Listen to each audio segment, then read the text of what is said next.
से शुरू हुआ लेकिन पूरे इंडिया की पॉलिटिक्स को बदल सकता है। गवर्नमेंट बोल रही है सबके लिए सेम लो, अपोजिशन बोल रहा है ये इक्विलिटी नहीं पॉलिटिक्स है। आखिर असम यूसीसी बिल में ऐसा क्या है और शेड्यूल ट्राइब्स को बाहर क्यों रखा गया है? चलिए सिंपल लैंग्वेज में समझते हैं स्टेप बाय स्टेप। सोचो अगर कल से इंडिया में सब रिलीजन्स के लिए शादी, डिवोर्स और प्रॉपर्टी के सेम रूल्स हो जाए, क्या होगा? यही असम गवर्नमेंट करना चाहती है। असम गवर्नमेंट एक नया लॉ लाई है, यूनिफॉर्म सिविल कोड यूसीसी। क्या होता है? सबके लिए एक जैसा फैमिली लॉ। इसमें इंक्लूड्स होते हैं marriage, divorce, inheritance, property, live in relationship. Government क्या बोल रही है? गवर्नमेंट का कहना है एक कंट्री में सेम लॉ होना चाहिए, इक्वलिटी बढ़ेगी, वुमेन प्रोटेक्शन मिलेगा। लेकिन ट्विस्ट यही है, अपोजिशन बोल रहा है गवर्नमेंट ने सब कम्युनिटी से बात ही नहीं की, और कुछ लोग बोल रहे हैं ये रिलीजियस फ्रीडम को अफेक्ट कर सकता है। सोचो स्कूल में हर क्लास एक अलग रूल्स है। प्रिंसिपल बोलता है अब सब सेम रूल फॉलो करेंगे, कुछ स्टूडेंट्स खुश होंगे लेकिन कुछ बोलेंगे हमारी स्पेशल नीड्स का क्या? यही डिबेट असम में चल रहा है। Article 44 UPSC point of view की मैं बात कर रहा हूँ। State should try to bring uniform civil code, लेकिन इंडिया एक डाइवर्स कंट्री है, इसलिए डिबेट कॉम्प्लिकेटेड है। अपोजिशन पार्टीज ने असेंबली में इतना अपोज क्यों किया? क्या उन्हें इक्विलिटी से प्रॉब्लम है या उन्हें गवर्नमेंट की पॉलिटिक्स से प्रॉब्लम है? अपोजिशन पार्टीज बोलती है बिल जल्दी में लाया गया, पब्लिक कंसल्टेशन नहीं हुआ, माइनॉरिटीज की बात प्रॉपरली नहीं सुनी गई। क्रिटिक्स का मानना है कि गवर्नमेंट यूसीसी को पॉलिटिकल इशू बना रही है।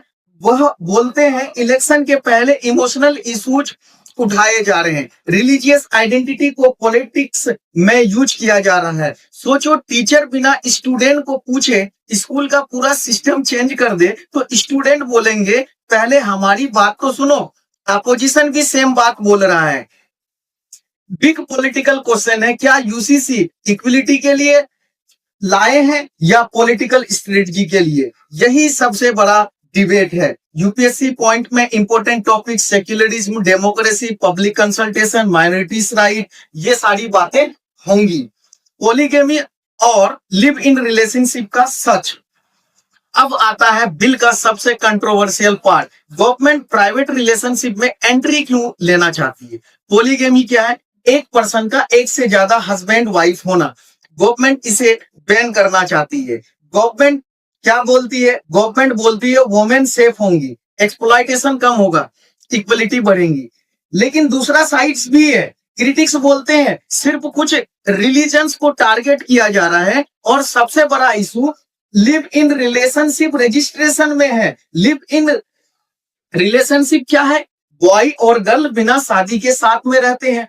बिल बोलता है गवर्नमेंट को ऑफिशियली बताना पड़ेगा। लोग डर क्यों गए हैं? कुछ एक्सपर्ट बोलते हैं ये प्राइवेसी में इंटरफेरेंस हो सकता है। सोचो गवर्नमेंट बोले आप किसी के साथ रह रहे हो, ऑफिशियली बताओ। कुछ लोग बोलेंगे ये हमारी पर्सनल लाइफ है। तो यूपीएससी पॉइंट में इंपॉर्टेंट टॉपिक जो है right to privacy, gender justice, equality before law. Suspense जो है ना अब आता है शेड्यूल ट्राइब्स को बाहर क्यों रखा गया। अब सबसे बड़ा ट्विस्ट यही है, अगर लॉ सबके लिए सेम है तो शेड्यूल ट्राइब्स को बाहर क्यों रखा गया? बिल शेड्यूल ट्राइब्स पर अप्लाई नहीं होगा। गवर्नमेंट बोलती है ट्राइबल कल्चर को प्रोटेक्ट करना जरूरी है। क्रिटिक्स का अटैक यहीं पे होता है। वो बोलते हैं अगर यूसीसी यूनिफॉर्म है तो एक्सेप्शन क्यों? यहीं से अपोजिशन गवर्नमेंट को क्वेश्चन कर रहा है। सोचो स्कूल बोले सब स्टूडेंट सेम रूल फॉलो करेंगे, फिर बोले कुछ स्टूडेंट अलग रूल्स फॉलो करेंगे। तब लोग पूछते हैं फिर सेम रूल कहां हुआ? यहां पे बिगर डिबेट की मैं बात करूं, इंडिया में हंड्रेड्स ऑफ ट्राइब्स हैं, डिफरेंट कस्टम्स हैं, डिफरेंट ट्रेडिशन है, तो क्या वन लॉ ट्रूली फिट होगा? यही मेन क्वेश्चन है। UPSC point 6 schedule, tribal autonomy, cultural protection. क्या असम का यूसीसी बिल इक्विलिटी लाएगा या इंडिया में और बड़ा पॉलिटिकल डिबेट क्रिएट करेगा? सपोर्टर्स क्या बोलते हैं? सपोर्टर्स बोलते हैं same law equal to equality, women empowerment, modern society. Critics क्या बोलते हैं? क्रिटिक्स बोलते हैं इंडिया डाइवर्स कंट्री है, वन लो सब पर फिट नहीं होगा, गवर्नमेंट इमोशनल पॉलिटिक्स कर रही है। इंडिया एक गार्डन की तरह है, सपोर्टर्स बोलते हैं एक रूल गार्डन को ऑर्गेनाइज रखेगा, क्रिटिक्स बोलते हैं हर फ्लावर अलग होता है। यूसीसी डिबेट सिर्फ लॉ का इशू नहीं है, ये डिबेट है इक्वलिटी वर्सेस डाइवर्सिटी का, रिफॉर्म वर्सेस रिलीजियस फ्रीडम का, government powers versus personal liberty का। अब सवाल आपसे, क्या इंडिया में एक ही फैमिली लॉ होना चाहिए या अलग अलग ट्रेडिशन को प्रोटेक्शन मिलनी चाहिए? कमेंट्स करके जरूर बताएं। धन्यवाद।